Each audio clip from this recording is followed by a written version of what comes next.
Assalamualaikum warahmatullahi wabarakatuh. Alhamdulillahirabbil alamin, wassalatu wassalamu ala asyrafil anbiya'i wal mursalin, Sayyidina Muhammadin wa ala alihi wassahbihi ajmain.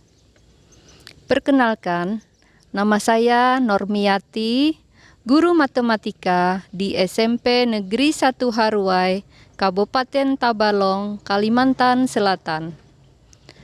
Pada kesempatan kali ini, saya akan membahas matematika dalam Al-Quran. Matematika tidak asing lagi bagi setiap orang, baik anak SD, SMP, SMA, mahasiswa, bahkan orang tua. Matematika adalah ilmu yang membahas tentang angka atau bilangan. Mungkin tidak semua orang suka matematika karena angka dan materinya yang sulit dipahami. Ada juga yang beranggapan bahwa belajar matematika tidak ada gunanya karena tidak membawa ke akhirat. Di dalam Al-Quran, Allah Subhanahu wa Ta'ala ada membahas tentang matematika. Mau tahu bagaimana penjelasannya? Marilah kita bahas bersama-sama.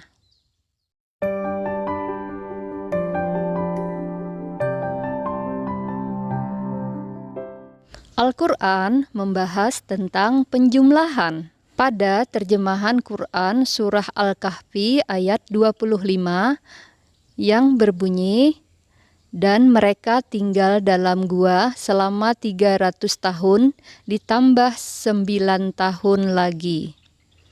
Ayat tersebut membahas tentang lamanya pemuda Al-Kahfi di dalam gua, yaitu 300 ditambah 9 sama dengan 309 tahun.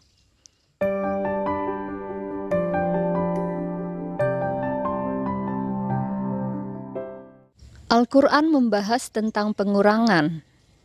Pada terjemahan Quran Surah Al-Ankabut ayat 14 yang berbunyi, "Dan sesungguhnya kami telah mengutus Nuh kepada kaumnya.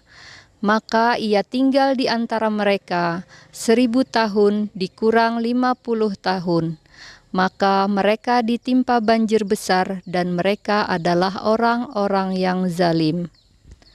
Ayat di atas menjelaskan tentang lamanya Nabi Nuh tinggal bersama kaumnya, yaitu 1000 dikurang 50 sama dengan 950 tahun.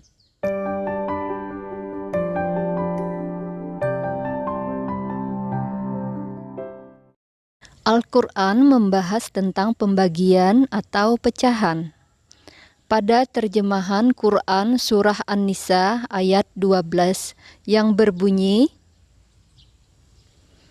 "Dan bagimu suami-suami 1/2 dari harta yang ditinggalkan oleh istri-istrimu, jika mereka tidak mempunyai anak.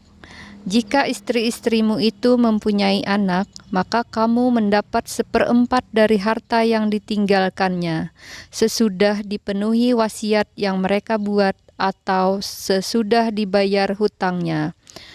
Para istri memperoleh 1/4 harta yang ditinggalkan jika kamu tidak mempunyai anak. Jika kamu mempunyai anak, maka para istri memperoleh 1/8 dari harta yang kamu tinggalkan sesudah dipenuhi wasiat yang kamu buat dan sesudah dibayar hutang-hutangmu.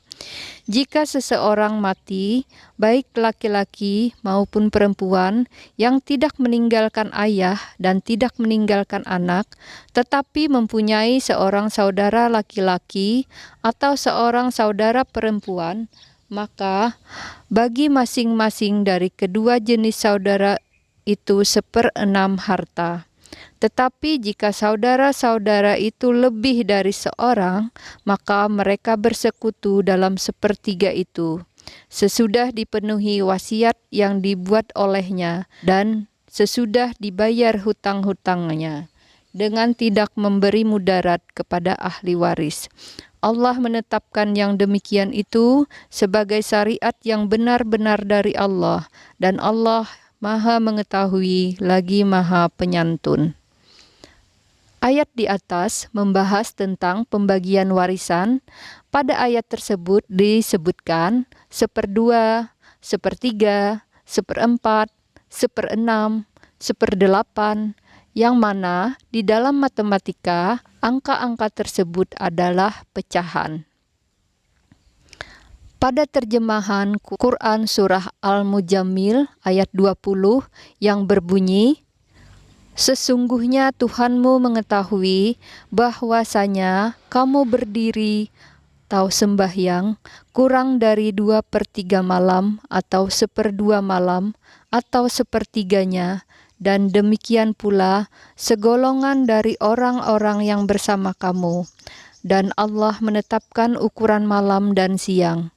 Allah mengetahui bahwa kamu sekali-kali tidak dapat menentukan batas-batas waktu itu, maka Dia memberi keringanan bagimu. Karena itu, bacalah apa yang mudah bagimu dari Al-Quran. Dia mengetahui bahwa akan ada di antara kamu orang-orang yang sakit dan orang-orang yang berjalan di muka bumi mencari sebagian karunia Allah, dan orang-orang yang lain lagi berperang di jalan Allah.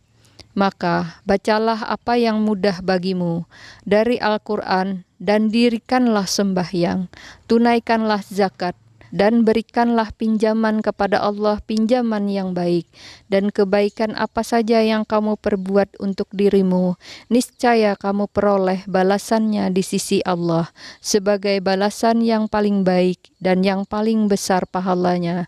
Dan mohonlah ampunan kepada Allah, sesungguhnya Allah Maha Pengampun lagi Maha Penyayang."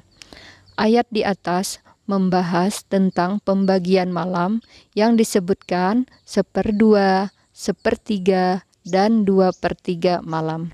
Angka-angka tersebut adalah angka pecahan di dalam matematika.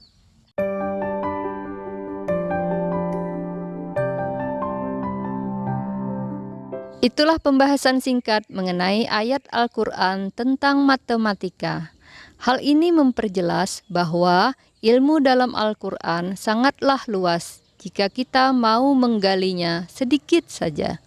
Semakin kita kaji Al-Quran, semakin tampak kehebatan Al-Quran. Semoga dengan pembahasan ini, anak-anak makin rajin belajar matematika dan tidak beranggapan bahwa belajar matematika itu tidak penting. Mudah-mudahan kita semua makin rajin membaca Al-Quran dan makin rajin mengkaji Al-Quran. Demikianlah pembahasan matematika di dalam Al-Quran. Salah hilap, mohon maaf. Wassalamualaikum warahmatullahi wabarakatuh.